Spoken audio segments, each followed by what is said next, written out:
blackboard, so hopefully the cleaning time does not count.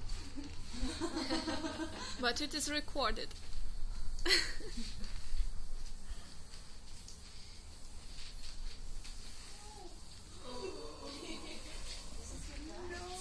like a part of me dying. You still have the word.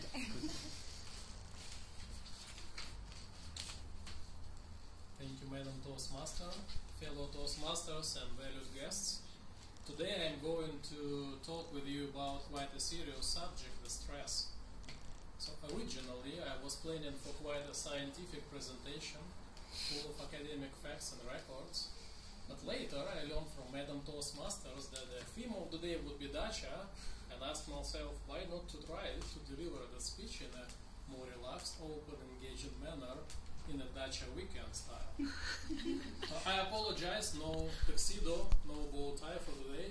Here I am, and hopefully today we'll together explore the subject of stress, because trust me that understanding of this phenomena alone will hopefully help you to better cope with that factor and also better to manage that stress with yourself for the hope of the better days in your life. So where do I start from? I think it's needless to say to introduce stress to you. I don't think that I will make a huge mistake if I state that everybody in this room, including myself, have ever had a stressful experience. Well, let me test. Who have never had stress in their life? Silence, yeah. So that I won't go into details what is this about. I think you can picture out for yourself quite easily. And originally, to illustrate that, I wanted to ask everybody to think about the recent stressful situation. And again, because today is a dacha day, I decided to remove that difficult assignment to you and perhaps start with sharing my abstract example to illustrate the stressful situations. A friend of mine was preparing for a speech in Toastmasters. He was short on time. The speech was due the same day, and progress was very, very slow. So you can imagine he was quite nervous. The time was counting, little progress, time counting, little progress. Several hours before delivery, before the meeting, and he received a call from his spouse asking him to go for the grocery to buy some food, because she was expecting a friend of her to come to visit tonight. Now you can imagine the storm of emotions that may happen. Lack of time on one side and this question on the other side. On any other day the request would be perfectly okay. Yeah, why not? But not on this day. So what we can learn from there, we can learn that stress is not about the external facts. It's about ourselves. It's about our interpretation of the facts. And you could imagine what might happen next after that call from spouse.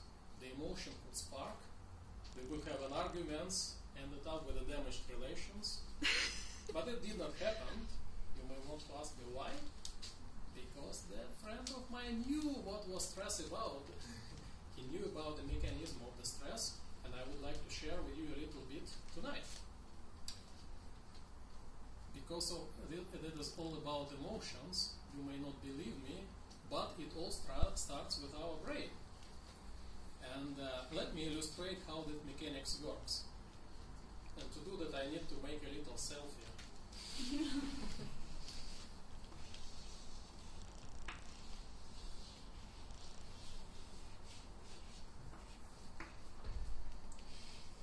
Our brain consists of three levels, 3 layers. One layer starts in the back, and it is responsible for the most basic functions of our bodies, like heart beating, breathing, all the survival questions. We inherited this brain from old times of being old dinosaurs, and that is why sometimes I'm called reptile brain. The next level of brain, called animal brain, and this is our emotions and long memories collected. And the last but not the least and the biggest part of our brain, called neocortex. Let's say it together, neocortex. Neocortex. This is where intelligence is, and this will differentiate us from the memories. This is where all intellectual capabilities are originated from. So now let's review what happens when we are faced to an event potentially stressful event. In our little brain, there is a piece of it which is called amygdala.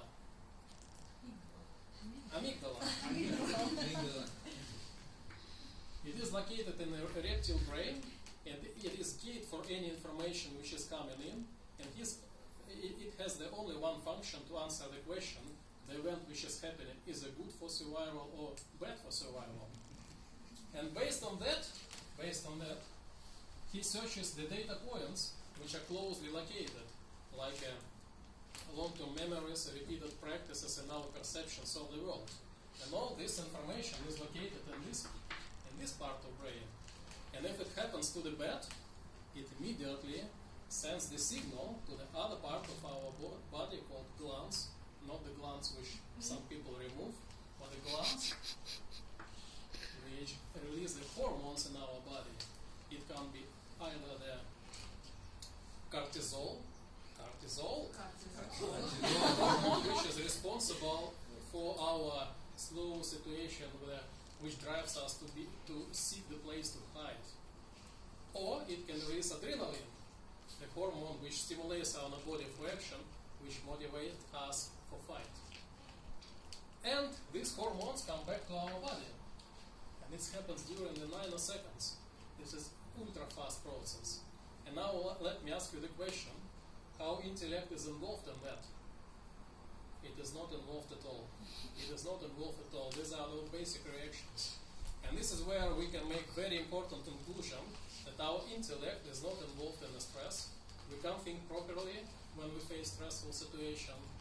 And the best thing we can do during the stress is to recognize that this is the stress and deliberately hold any actions or decisions until we relax a little bit and our abilities to think better are recovered. Thank you very much.